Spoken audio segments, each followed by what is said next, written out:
Seja bem-vindo a mais um vídeo de analisando frases em japonês, interpretando frases em japonês, no qual nós pegamos uma frase e analisamos pedacinho por pedacinho, palavra por palavra, partícula por partícula, até uma compreensão total de tudo que está envolto na sentença. E a frase de hoje, ela é um pouquinho extensa, mas não é difícil. Nihongo no ryoku shiken o juken suru mae ni shite okitai koto. Coisas que queremos saber antes de prestar o exame de proficiência em língua japonesa. Vamos entender então pedaço por pedaço. Nihongo é o idioma japonês, a língua japonesa. Às vezes é traduzido só como japonês e você pode até confundir achando que é uma pessoa que nasceu no Japão, né? O cidadão que é japonês. Não, é o idioma japonês, a língua japonesa. Noryoku significa capacidade, né? Proficiência, habilidade, o quanto você domina algum assunto. E shiken significa exame, prova, teste. E apesar de eu estar explicando os três separadamente, a gente tem o Nihongo no ryoku shiken, que é uma expressão única para se referir ao exame de proficiência em língua japonesa, cuja sigla em inglês é JLPT. E é muito comum que estudantes do idioma japonês queiram fazer esse exame para atestar, comprovar a sua proficiência, a sua habilidade no exame. Então, Nihongo no ryoku shiken, podemos entender como uma expressão só, é o exame de proficiência em língua japonesa. Depois a gente tem o verbo juken suru, que significa prestar o exame, né? Fazer o exame. É um verbo que indica que você vai realizar aquela prova, aquele teste.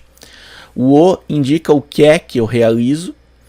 Apesar do juken suru significar, né, realizar a prova, você pode colocar o o aqui e depois colocar qual é a prova, especificar a prova, não é redundante, tá?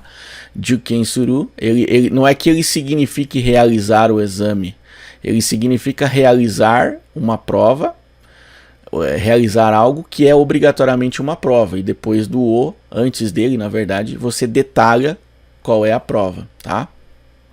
Então não é redundante.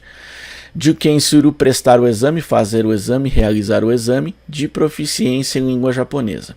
Depois a gente tem mae ni, que após um verbo, ele dá a ideia de antes de, tá? Antes de fazer a ação do verbo. Então, antes de fazer o exame de proficiência em língua japonesa, vamos ver o que vem depois, né? Lembrando que o ni faz parte da estrutura mae ni. Então não precisa analisar o ni separadamente aqui, tá? Depois a gente tem shite okitai. Shiru é o verbo saber, certo? E aqui ele está numa flexão bastante específica, que é o verbo na forma te mais oku ou okimasu. Esse verbo nessa forma te, acrescentando-se okimasu ou oku, ele dá a ideia de fazer a ação do verbo antecipadamente, previamente. Já que você sabe que vai ter que fazer depois, você faz antes, já deixa aquilo feito, né? Para não ser pego de surpresa depois, já faz antes, para já deixar tudo pronto antecipadamente.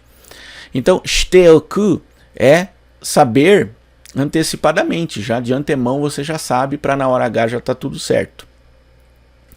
E esse oku, ele vai para a forma tai, de querer fazer a ação do verbo.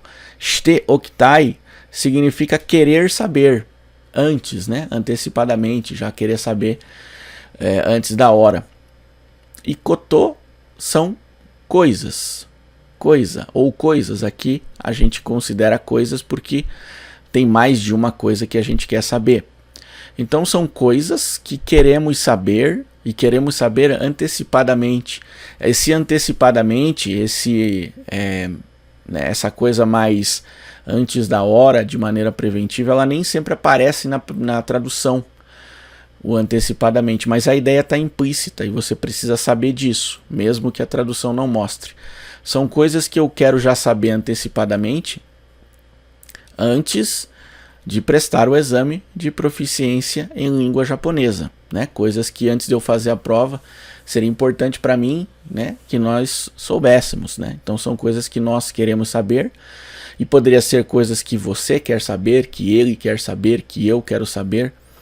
aí varia de acordo com o contexto da situação. Então são coisas que se quer saber antecipadamente antes de fazer o exame de proficiência em língua japonesa. Essa foi a frase de hoje. Deixa um comentário dizendo se você gostou, se ela acrescentou coisa nova para você, se ficaram claras as explicações. Sugira nos comentários outras frases. Não deixe também de divulgar esse vídeo para outros interessados no aprendizado da língua japonesa. E tenha você bons estudos!